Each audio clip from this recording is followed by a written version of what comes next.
What's up, everybody? My name is Haovu, and this is the Haovu Moto Vlog. Welcome. Today's video is initial impressions on my newly acquired 2008 CBR600RR Super Sport motorcycle by Honda. So far, I'm really loving it in terms of the condition that she's in, the price that I got her for, the mileage. Everything is just great. It is a great collector's item. You know, the 2007, 2008 model year is generally regarded as one of the better, if not the best, CBR 600RRs that they've made. And just the fact that it was only made like that for 2 years, it just it makes it kind of special. And I'm beyond stoked that I got such a beautiful condition motorcycle. I don't think I'll ever get rid of it. You know, I don't ever want to say never, but you know, considering the price I paid, dirt cheap price I paid, $2,500. Perfect condition, 7,500 miles on the odometer. I mean, that's like, you literally can't beat that. The only way that you could find one like that for that cheap is if it were broken or it needed severe engine maintenance or it was just like crashed, salvaged. You know, that's generally the only time you can find a price that low. I completely lucked out, once in a lifetime kind of deal. Just met a really cool, really honest guy who just, you know, took good care of his bike, but honestly barely rode it. You know, it spent more time in the darkness of his garage hooked up to the battery tender than it did on the road. And, you know, he listed it. He didn't really care about market price or really even know what market price was. He just listed it, wanted to get rid of it quick, cash, and just he listed it for a price that he thought was fair, you know? And I hopped on it. You know, it was a brand new listing. I hopped on it and, you know, I made it happen. So I'm super stoked about that. But my initial impression, honestly, is based on the riding that I'm doing during the week, just through downtown, errands, going to work. It's not that great. You know, the CBR500R that I had previously was much more fun, much more practical, and much more pretty much, you know, pleasant to ride downtown, through town. You know, I could make my way up through the gears. I could crack the throttle open, you know, I get those revs relatively high. And, you know, it was fun doing all that. And just easy bike to ride around in the city with great gas mileage. Pretty much the CBR600RR around town is the complete opposite of that. This super sport bike, and generally I guess super sport bikes they're not meant to ride downtown. They were never designed with that in mind. It's like kind of putting a tiger in a cage, in a small cage, right? Tigers are not meant to be in small cages. They're meant to roam, and they're meant to stalk prey, and they're meant to like rip things apart to shreds with their, you know, very sharp teeth. It's kind of like the analogy that I'll use for having a super sport bike downtown, right? Where you're constantly stopping at red lights, stoplights, you know, pedestrians, dogs, bicyclists, you know, 25 mile per hour zones. It's not meant for that. And given the aggressive seating position, and the extremely high like revs on the, I mean, it redlines at 17,000 RPM. That's ridiculous. You won't even get remotely anywhere close to that in the city. And at 10,000 RPMs is where it makes its true power. So the bike kind of transforms when you get to those high RPMs, and you'll never ever reach that going through town, you know? So it's just kind of like begging to be revved up. And, you know, the stop and go traffic, it's just kind of a drag, honestly. She gets kind of hot in a way that the CBR 500R never did. I'll say warm. You know, just because that constant stop and go. And the seating position on the 600RR, if I want to stay perfectly straight, I have to, you know, crotch up to the tank, and, you know, my wrists are pretty flexed and arms straight in order to make that happen. And then a lot of weight is resting on top of the handlebars, which is not ideal. And it just becomes less maneuverable. You know, you have to be more comfortable with the bike to be able to really maneuver it better at those speeds. And to be fair, going around downtown, you don't have to maneuver that much anyway. It's just pretty much straight lines and easy, you know, rights and lefts. So it's not like you're navigating, you know, these tight turns or, you know, these curves or anything through downtown. So I will say that, you know, even if you want to ride with your back straight and just like not the correct posture, you can still get away with it. You know, it's really not that hard, especially if you have just some riding experience underneath your belt. So there's that. Another impression I had moving from the CBR 500R with the slipper clutch, just going to a normal clutch, I guess it is, it's just so much harder to pull in. You know, my left hand has to get a workout now. It literally feels like a gym workout, especially if I'm in a situation where I'm shifting a lot, upshifting, downshifting a lot. It's a lot harder to pull in that clutch. I mean, it's like night and day difference of how much harder it is. I took the slipper clutch for granted, and I got used to it.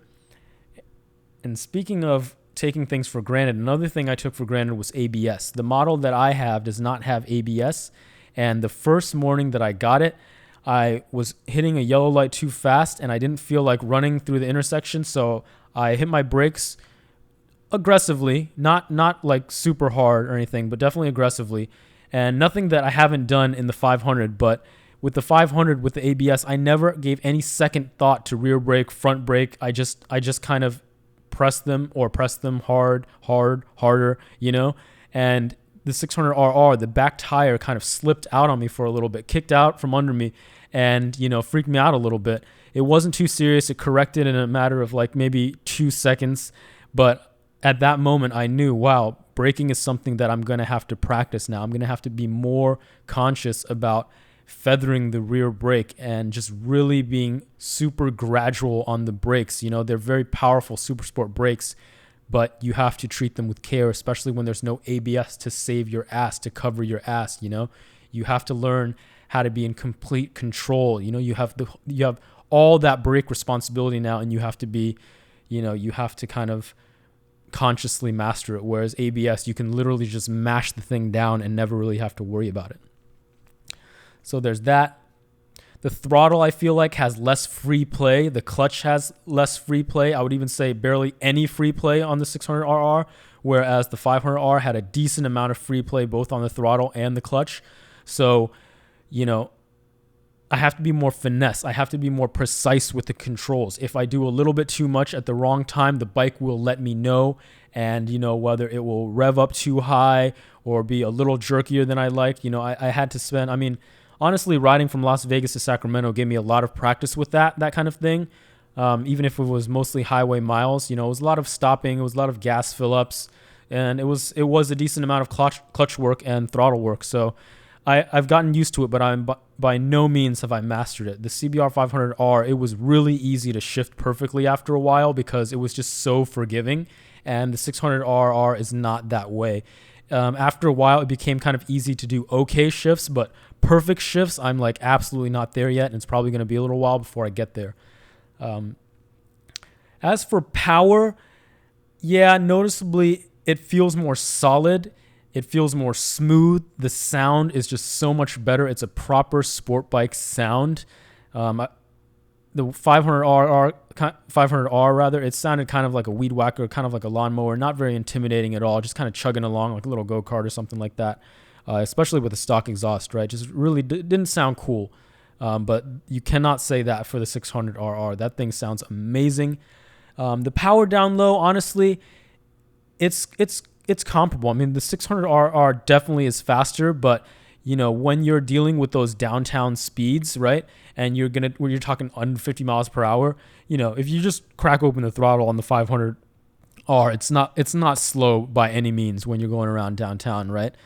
She can definitely get it done, and you can have a blast.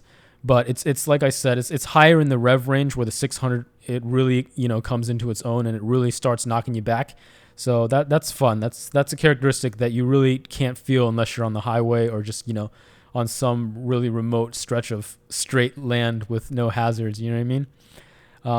Highway riding is much, much more enjoyable now. It just feels better because she's got so much more to give, so that when you're riding at 75, 80, 85, even 90, the bike has so much more to give. So just the ability to just roll on the throttle a little bit or a lot and just go, that's really nice. It's really, really nice. You can be ahead of traffic in an instant whenever you want. You can put yourself there, that's really cool. And it's not to say that either way that's necessary or anything like that, to be a good or a safe rider. So don't take it the wrong way. But it basically what I'm saying is it's nice to have some power. It really is. And, to everyone to all the 500R guys out there. I mean, don't get butthurt. I don't want you to get butthurt. No one's saying your bike is slow or anything like that. I mean, that's the bike that I rode for the majority of my biking career, and I never thought it was slow. But definitely, just to be honest, when you're at the highway riding 80 miles per hour and you crack open the throttle, you don't go that fast. It's not that much of a drastic change. It's not that much of a takeoff, So even cars, it's common for cars to be going 85, 90, 95 miles per hour on the highway. And, it's just like, it's not like if you want to pass someone like that on the 500R that you're just going to be able to, it's just not going to work. It's not going to work as you have it in your head. So does the 500R have enough power to get anything you need done? Yeah, it does. You're never going to make the successful argument that you absolutely need more power than that, because you don't. For everyday riding, even, for spirited riding, you don't. It's a great tool. But the 600RR is not only a tool, it's a weapon. Okay, that's the difference. The 500R is just like a cute little useful tool. And yeah, it might have some sharp edges, and yeah, it could definitely hurt somebody, but it's not a weapon. The 600RR is a straight up weapon. And I would say to you new guys out there who are really about that speed and that look and that sport bike life, honestly, it's not that huge of a deal. I say that's my opinion, because, as long as you practice, and you don't get ahead of yourself, it's fine. I mean, the thing is, if you are completely new to this and you're going to be a little naive and you don't even know what a manual transmission is and you have no idea about a clutch or, rev matching, downshifting, upshifting, then that's going to be a whole nother element that you're going to have to learn. And, having not ridden a motorcycle ever before, having not understood a manual transmission ever before, and then going onto a super sport motorcycle, a track weapon to ride around in the streets, which is probably what you're going to be doing, that's just, okay, that's maybe biting off a little more than you can chew. Getting a brand new one, definitely not recommend. Getting a used one, yeah, that's fine. Don't spend too much money, but are you going to fully insure it? That's going to cost an arm and a leg. Super sport insurance is the most expensive motorcycle insurance you're going to pay for. So just keep that in mind. I've been riding a manual transmission for over a decade, so that concept, I didn't have to worry about that. I understood all that. I understood that if I'm revving super high and I want to drop down a gear or something like that, I understand the implications of that. Or, if I'm revving super low and, I try to go up in gears, I understand the implications of that and everything. Just how the clutch generally works. If I hadn't understood all that and I started on a 600, it would have been very, very intimidating, because not only that, the controls of the bike would not have been as easy to manipulate as a beginner-friendly bike. So I would have had a lot on my plate, and it's just more than what I would have wanted to deal with. I remember even when I moved up from the 300 onto my 500, I was like, wow, I have to get used to this. It's a little bit bigger of a bike. But not only is the 600RR Super Sport class bigger, but the controls are not as friendly and it has much more power. The throttle is going to be a little more sensitive. In some cases, it's going to be a lot more sensitive. So that's my thoughts on that. Those are my initial impressions.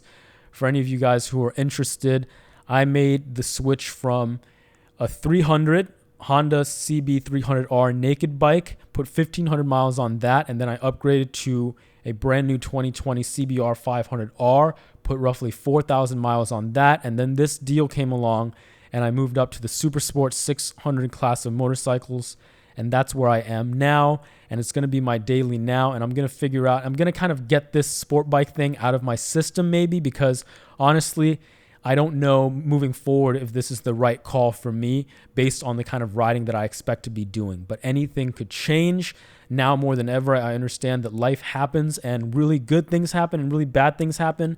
And just, opportunities present themselves. And, I took action and things changed. So that's where I am right now. I'm really, really loving ownership of this 2008 CBR600RR. It's absolutely a blast. It was so fun today in the twisty roads. It was the most fun I've had on a motorcycle. And it's just, it's really, really cool to be able to crack open the throttle and hear that scream. It really is. It's a thrill. And, honestly, I'm not doing it that much because most of my riding is around town. So we'll see where this goes. Like I said, but at least riding this will let me know, what kind of bike that I want moving forward in terms of power, in terms of comfort, in terms of torque, in terms of practicality. The gas mileage has gone down quite a bit. I get 40 miles per gallon now, as opposed to like easily 70, 75 on the CBR500R. So that's a little heartbreaking for sure. But, we're still making it work, and we're still going to enjoy riding. We're still going to get out there and still going to put out some content sharing the things that I've learned on my motorcycling journey. So guys, thank you so much for tuning in. If you've made it this far, extra kudos to you. As always, I wish you happiness. I wish you health. I wish you unlimited joy on your motorcycling journey, no matter where it may take you. Thank you guys so much. Stay safe. Stay healthy, everybody. Bye-bye.